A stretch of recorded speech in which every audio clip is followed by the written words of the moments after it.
Hello my dear boys and girls, I'm very happy to see you through this video. I hope you are safe, fine and good. Students, right from today we are going to start our 12th portion. Let's start with the first unit, first poem, The Castle. This Castle poem was written by Edwin Muir. Before going to this poem, within this month, I just will complete all the poems and just I'll post you. Just make use of this video, students. If you have any doubt, you just contact your class teacher and get my number and you just ask me in which part you have doubt. I just will clear you individually. Okay, let's start the poem. This poem was written by Edwin Muir. Edwin Muir, he was born in 1887 and died in 1959. He was a renowned Scottish poet. Not only a poet, he is a novelist, translator, etc. He was a well-known poet, all because of his poems. So this poet, Edwin Muir, இவர் எப்போ பிறந்தார்னா 1887 பிறந்தாரு, 1959 இறந்து போனாரு. He was a Scottish poet, Scotland அப்படின்னு சொல்லணும் இல்லையா, Scotland அந்த Scottish poet. Poet மட்டும் இல்லை, is a novelist and translator. பல இதெல்லாம் அவர்கிட்ட இருக்கு. ஸோ இவர் எந்த இதில் ஃபேமஸ் ஆனார்னா, இப்போ ஒவ்வொரு செலிபிரிட்டிஸ் எல்லாம் எடுத்து பார்த்தீங்கன்னா, எக்ஸாம்பிள் தோனி எடுத்து பார்த்தீங்கன்னா, தோனி ஒரு ஹெலிகாப்டர் ஷாட் அப்படின்னு சொன்னால் யார் பேர் சொல்லுவோம், தோனின்னு சொல்லுவோம். சூப்பர் ஸ்டார் யாருன்னா ரஜினிகாந்த் சொல்லுவோம். ஏன்னா because of their highlighted position, அப்புறம் அவங்க செஞ்ச ஆக்ஷன்ஸ் இதெல்லாமே. ஸோ அந்த கேட்டகரியில் எட்வின் முயர் எதில் ஃபேமஸ் ஆனார்னா, அவர் எழுதின போயம்ல. So you have written such a beautiful poems, a lot of poems. So அவர் அந்த போயம்ஸில் தான் பயங்கர ஃபேமஸ் ஆயிருக்காரு. So this castle was written by Edwin Muir. It's one of a wonderful poem. How the castle was captured by the enemies without war. So அந்த poem தான் நம்ம பார்க்க போகிறோம். So let's start the poem. So students, the castle நீங்கள் பார்த்துருக்கலாம் புக்கில், CASTLE. So இங்கே T silent. அது எப்படி நம்ம ப்ரொனவுன்ஸ் பண்ணோம்னா கேசல். கேசல் அப்படின்னு என்னன்னா ஃபோர்ட், கோட்டை. பாகுபலி படம் பார்த்துருக்கீங்களா? பாகுபலி படத்தில் மகிழ்மதி என்னது? It's a castle. Okay, so அந்த மாதிரி ஒரு கேஸ்டல்ல யார் இருப்பாங்க? Who will be there in the castle? Kingdom rule பண்ணிட்டு இருப்பாங்க. அந்த கிங்கோட ஃபோர்ட் தான் கேஸ்டல்னு சொல்லுவாங்க. ஸோ இப்போல்லாம் நம்ம மேக்ஸிமம் எந்த ஒரு இடத்துலையும் ஃபோர்ட்டு நம்ம பார்த்ததில்ல, இருக்கிறதில்ல. எல்லாமே அழிஞ்சு போயிட்டு இருக்கு. நம்முடைய தமிழ்நாட்டில் இருக்கிற கோட்டைகள், இந்த ராஜராஜ சோழன், பாண்டியன் எல்லாமே அவங்களுடைய கிங்டம், ரூல் பண்ண கிங்டம் இருந்த அந்த கேஸ்டல், ஃபோர்ட் எல்லாமே என்ன ஆயிட்டு இருக்குன்னா டெஸ்ட்ராய் ஆயிட்டு இருக்கு. டெஸ்ட்ராய்ங்கிறது என்னது? நம்ம இதை விட்டு மறைஞ்சு போயிட்டு இருக்கு, even from our thoughts. So அந்த மாதிரி ஒரு கேஸ்டலை எப்படி எனிமீஸ் டிஃபீட் பண்ணாங்க அப்படிங்கிறது தான் இந்த poem. Okay, so let's start the poem. So just I will go through the poem first. Later I'll just explain by line by line. All through the summer at ease we lay, and daily from the turtle walls we watched the movers in the hay. And the enemy of a miles away, there seemed no threat to us at all. So students, இப்போ இந்த poem அவர் start பண்ணிட்டாரு. என்ன சொல்றாருன்னா, இந்த poem ஒரு soldiers, இவர் நம்ம author poet என்னன்றாருன்னா, ஒரு சோல்ஜரோட மைண்ட் செட்ல இருந்து இந்த போயம் நம்ம எக்ஸ்பிளைன் பண்றாரு, சொல்றாரு. எப்படி அப்படின்னா, all through that summer at ease we lay. அதாவது இவர் சொல்ற டைம் என்ன டைம்னு சொல்றோம்னா, சம்மர் சீசன்ல நாங்க அந்த கேசல் மேல உட்காந்து எங்களோட சம்மரை நாங்க என்ஜாய் பண்ணிட்டு இருந்தோம். We just relaxly we enjoying the summer. ரிலாக்ஸ்டா அப்படியே சம்மர் என்ஜாய் பண்ணிட்டு இருந்தோம். And daily from the turret wall, daily from the turret wall அப்படி என்னன்னா, நீங்கெல்லாம் அந்த கேசல் எல்லாம் பார்த்துருப்பீங்க. ஒரு டவர் மாதிரி இருக்கும், ஒரு பெரிய ஒரு டவர் மாதிரி இருக்கும். அந்த டவர் மேல சோல்ஜர்ஸ் எல்லாம் நின்றுட்டு இருப்பாங்க, ஆர்ம்டு சோல்ஜர்ஸ் எல்லாம் நின்றுட்டு இருப்பாங்க. எதுக்கு அந்த டவர் மேல நின்று இருக்காங்கன்னா, அந்த டவர் ரொம்ப ஹைட்டா இருக்கும். அந்த டவர் மேல எதுக்கு நின்று இருக்காங்கன்னா, they can easily view and they can gather the enemy's attention. Enemies எல்லாம் என்ன பண்ணிட்டு இருக்காங்க அப்படின்னு சொல்லிட்டு அவங்களுடைய மூமெண்ட்டையும் அவங்களுடைய அட்டென்ஷன்ஸ் எல்லாம் மூவ் பண்ணுறது தான் அந்த டெரட் வால்ஸ் மேலே நின்று அவங்க எல்லாம் பார்த்துட்டு இருப்பாங்க. ஸோ உங்கள் புக்கில் வந்து இப்போ கொடுத்துருப்பாங்க ஒரு சின்ன அந்த கோபுரம் மாதிரி ஒரு சின்ன ஒரு இது கொடுத்துருப்பாங்க. அதுக்கு பேர் என்ன சொல்லுவாங்க, டெரட் வால்ஸ் அப்படின்னு சொல்லுவாங்க. அதுதான். And daily from the turret walls we watch the mowers in the hay. We watch the mowers அப்படின்னு என்னன்னா அந்த கேசல் சுற்றி எப்படி இருக்குன்னா ஒரு மைல் தூரத்துக்கு மோர் தென் 1.5 கிலோமீட்டர்ஸ் தூரத்தில் வந்து எப்படி இருக்குன்னா ஃபுல்லாமே இந்த கிராஸ் மெடவுஸ்ன்னு சொல்லுவாங்க, புல்வெளின்னு சொல்லுவாங்க இல்லையா, மெடவுஸ். அது அந்த மாதிரி இருக்கும். அதில் வந்து அந்த ஒர்க்கர்ஸ்ல என்ன பண்ணிருப்பாங்கன்னா அந்த புல்லை வந்து வெட்டிட்டு இருப்பாங்க. அந்த புல்லை வெட்டுறது பேர் என்ன சொல்லுவாங்கன்னா மூவர்ஸ் சொல்லுவாங்க. ஸோ அந்த டெரட் வால் மேல் நின்று இவங்க என்ன பார்த்துட்டு இருந்தாங்கன்னா வாட்ச்ட் அப்படின்னா நாங்கள் வந்து ரிலாக்ஸ்டாக அந்த டெரட் வால் மேலே உட்காந்து அந்த மூவர்ஸ் எல்லாம் வேலை செய்யறது நாங்கள் ரிலாக்ஸ்டாக பார்த்துட்டு இருக்கோம் அப்படின்றாங்க. And the enemy of a miles away, அவங்க இந்த கேஸ்டல் இந்த கிங்டம்கான எனிமிஸ் எல்லாம் எங்க இருக்காங்கன்னா ஆஃப் அ மைல்ஸ் அந்த மூவர்ஸ் எல்லாம் அந்த ஒர்க் எல்லாம் செஞ்சுட்டு இருக்காங்க இல்லையா, அந்த கிராஸ் வேல வந்து ஒர்க் எல்லாம் செஞ்சுட்டு இருக்காங்க இல்லையா, அதை தாண்டி ஹாஃப் மைல்ஸ் அவேல தான் யார் இருக்காங்க, இந்த எனிமிஸ் எல்லாம் இருக்காங்களாமா. அப்புறம் என்ன சொல்றாங்க, they seemed no threat to us at all. What's by threat? த்ரெட்னா என்னது? What's by threat? த்ரெட்னா பயம்.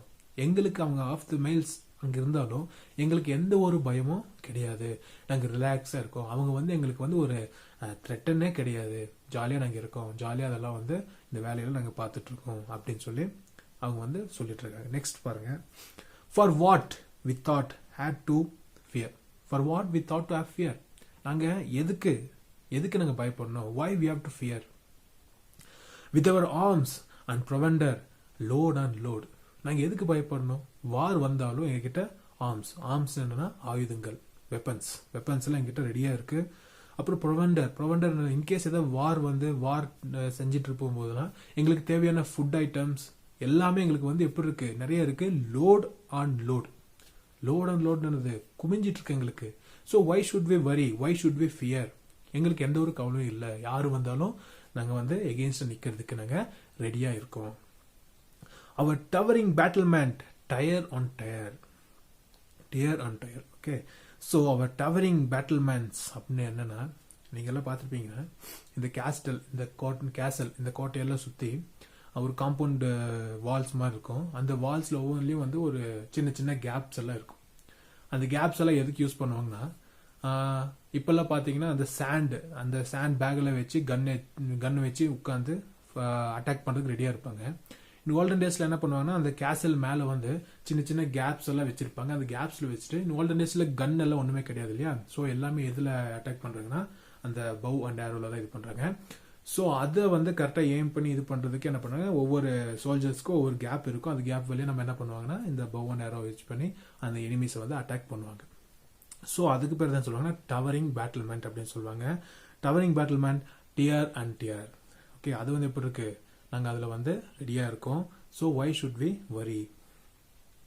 Unfriendly allies drawing near. Unfriendly allies என்னதுன்னா allies அப்படின்னா நட்பு அப்படின்னு சொல்லுவாங்க. ஃப்ரெண்ட்லி allies நட்பு நாடுகள், அதாவது எங்களுக்கு சப்போர்ட் பண்ணக்கூடிய சோல்ஜர்ஸ், அந்த பக்கத்து கண்ட்ரியுடைய கிங்ஸ் அவங்க எல்லாம் வந்துட்டு இருக்காங்க. டிராயிங் நியர் என்னது, just coming near to us. எங்களுக்கு சப்போர்ட் பண்றதுக்கு வந்து டே பை டே அவங்க என்ன பண்றாங்க, ஒவ்வொரு குரூப்பா வந்து எங்க கேசல்ல சேவ் பண்றதுக்கு எங்க கிட்ட வந்து சேர்ந்துட்டு இருக்காங்க.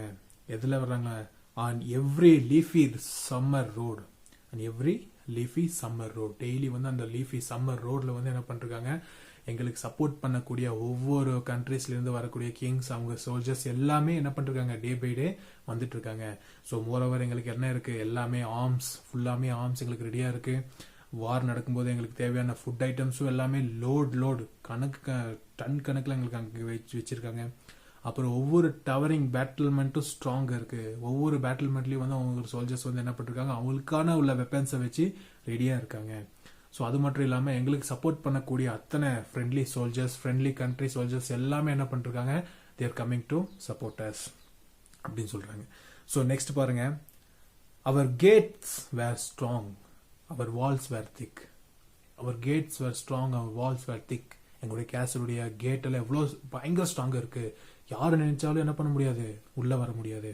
அவர் வால்ஸ் வேர் திக், எங்க கேசல் சுத்தி இருக்கிற காம்பவுண்ட் வால்ஸ் ஃபுல்லாமே இப்படி இருக்கு, நல்ல பயங்கரம் ஹார்டா இருக்கு, திக்கா இருக்கு. எவன் நினைச்சாலும் யாரை நினைச்சாலும் என்ன பண்ண முடியாது, உடைச்சிட்டு வர முடியாது.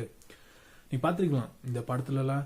இப்போ இருக்கிற ஜென்ரேஷன்ஸ் யாருமே வந்து கேசல் எப்படி இருக்குன்னு சொல்லி நமக்கு யாருக்குமே தெரியாது. அந்த கேசல் வால்ஸ் எல்லாம் எப்படி இருக்குன்னு சொல்லி யாருக்குமே தெரியாது. Nothing we know about our culture. நம்ம அந்த கிங்ஸ் எல்லாம் எப்படி வந்து அந்த கேசல்ல ரூல் பண்ணிருந்தாங்க, எப்படி வார் பண்ணாங்க, we don't know nothing. But நம்ம ரீசெண்டாக பார்த்த சினிமாஸ்ல எல்லாமே, பாகுபலி பார்த்துருப்பீங்க, பல படங்கள் எல்லாம் பார்த்துருப்பீங்க. ஸோ அதில் வந்து ஃபுல்லாமே based on the historical film only. All films are based on historical moments only. So அதில் வந்து நிறைய கேசல்ஸ் எல்லாமே நம்ம பார்த்துருக்கலாம். அந்த கேசல்ஸில் வால்ஸ் எல்லாம் பார்த்துருப்பீங்க, எவ்வளோ பெரிய வால்ஸ் இருக்கும், அந்த கேசல் எல்லாம் எவ்வளோ சேஃபாக இருக்கும், எத்தனை சோல்ஜர்ஸ் அந்த கேசல் சுற்றி இருப்பாங்க, எத்தனை ஆர்ம் சோல்ஜர்ஸ் கேசல் சுற்றி இருப்பாங்க, அத்தனை விஷயமே நம்ம பார்த்துருக்கலாம். So you just imagine that film and just think the story. Okay, so அந்த ஃபுல்லாமே சரௌண்டிங்காக அந்த வால்ஸ் ஃபுல்லாக வந்து எப்படி இருக்குன்னு சொல்றாரு.